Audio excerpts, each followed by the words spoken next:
राधिका खेड़ा जी के साथ जो हुआ है, कितने लोगों ने काफी लोगों को जानकारी है, तो इससे अंदेशा लगता है कि राधिका जी वो कहते हैं कि आपके मन में था इसलिए आपने ऐसा कर दिया। पहले तो मैं इनको बता दूं कि सरयू नदी में डुबकी मारने से आप रामलला के दर्शन नहीं कराते हैं। रामलला की मूर्ति स्थापित होने से पहले वहां पे दर्शन करके आना हनुमानगढ़ी मंदिर में, वो रामलला के दर्शन नहीं है। तो ये जो कांग्रेस के लोगों ने एक ड्रामा करने की कोशिश करी थी, भागे भागे गए थे कि देखिए हम रामलला के दर्शन करके आ रहे हैं, तो वो नहीं है। देश को भ्रमित करने की कोशिश मत करिए, उन्होंने कोई दर्शन नहीं करे। दो जनों ने करे, ठीक है, आंख में आंख डालकर देखते हैं वो हाईकमांड को कांग्रेस की और किस तरीके से। लेकिन आपको प्रताड़ित करा गया क्योंकि आप रामलला के दर्शन करने के लिए बिल्कुल गई थी। अरे अमीश जी, मैंने तो अपने घर में जब रामलला की मूर्ति की स्थापना हुई, अपने घर में सुंदरकांड का पाठ रखा था। उस सुंदरकांड के पाठ से इतना कष्ट हुआ। मैंने तो सुना था कि निशाचरों और जो भूत पिशाच होते हैं उनको कष्ट होता है, लेकिन कांग्रेस पार्टी को कष्ट हुआ था उस सुंदरकांड के पाठ के बाद। और मुझे टीवी पे जाने से रोक दिया गया, आगे की रिस्पॉन्सिबिलिटीज देने से रोक दिया गया, और लगातार हुआ। वो तो कहते हैं भूत पिशाच निकट नहीं आवे, महावीर जब नाम सुनावे। भूत पिशाच निकट से दूर भाग गए।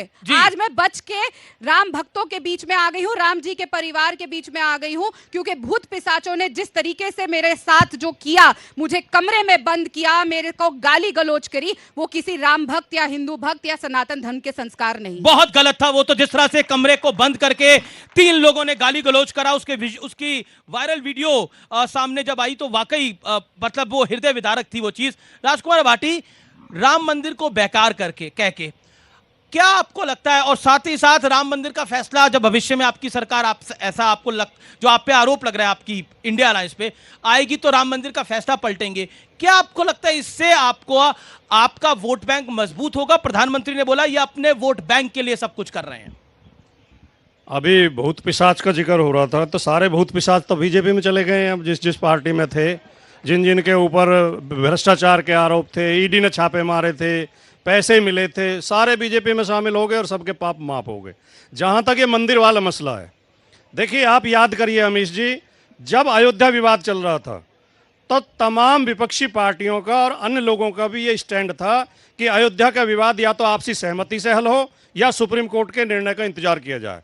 और जब सुप्रीम कोर्ट ने राम मंदिर के समर्थन में फैसला दिया तो इस देश में एक भी व्यक्ति ने, ना किसी हिंदू ने, ना किसी मुसलमान ने, ना किसी विपक्ष की पार्टी ने, किसी ने विरोध नहीं किया। एक सेकंड, विरोध नहीं किया, लेकिन विरोध नहीं किया, यही बोला गया ना, विरोध नहीं किया गया, लेकिन राम मंदिर को बेकार कह दिया गया।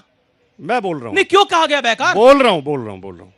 लेकिन ये कहना इतने हास्यास्पद बात है कि कोई ये कहे कि अगर कांग्रेस की सरकार बन जाएगी तो ये राम मंदिर का फैसला पलट देंगे। आचार्य प्रमोद कृष्णम ने बोला, जो नहीं, अब कोई भी बोले, ये बहुत कांग्रेस में ही थे, हंसी की बात है, बहुत ही हल्की बात है, बहुत बड़ा झूठ है, बहुत बड़ा पाखंड है।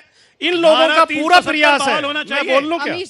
मैं बोल लूं क्या? मौका दे रहा हूं आपको, मैं बाद में बोल लूंगा, आप बोल। वही प्रमोद देखिए, आरक्षण के इन लोगों का कंचना जी उनसे, कांग्रेस बीजेपी में चले गए, क्या आप समर्थक हो? नहीं, बीजेपी में नहीं गए आचार्य प्रमोद कृष्णम। आज जब देश के नौजवान पीढ़ी ये चाहती है कि चुनाव का मुद्दा रोजगार होना चाहिए, जब बुजुर्ग पीढ़ी चाहती है कि चुनाव का मुद्दा पुरानी पेंशन स्कीम होनी चाहिए, जब किसान चाहते हैं कि चुनाव का मुद्दा एमएसपी की गारंटी होना चाहिए, तब भारतीय जनता पार्टी का पूरा प्रयास है कि चुनाव केवल राम मंदिर पर केंद्रित हो। इसलिए बार बार बहानेबाजी करके मंदिर का सवाल उठाया जाता है ताकि असली मुद्दों से ध्यान भटकाया जा सके। असली मुद्दों से ध्यान भटकाने के लिए भाई करते हैं। हम लोगों ने तो नहीं बोला था लालू यादव को कि मुसलमानों को सारे भूत पिशाच आपकी पार्टी में आ गए। आ रहा हूँ, भूत पिशाच पे भी आ रहा हूँ। भूत पिशाच जब भागते हैं ना तो आके भगवान की शरण में उनको शांति मिलती है, ठीक है? तो इन्होंने हमारे अपने घर में, और एक मिनट अभी आ रहे थे। इतना क्यों उतावले हो रहे हैं भाटी जी? साफ होने के कगार पे आपने मान लिया कि आ गए। अरे आप सुनिए तो सही, आप ही के शब्दों का जवाब दे।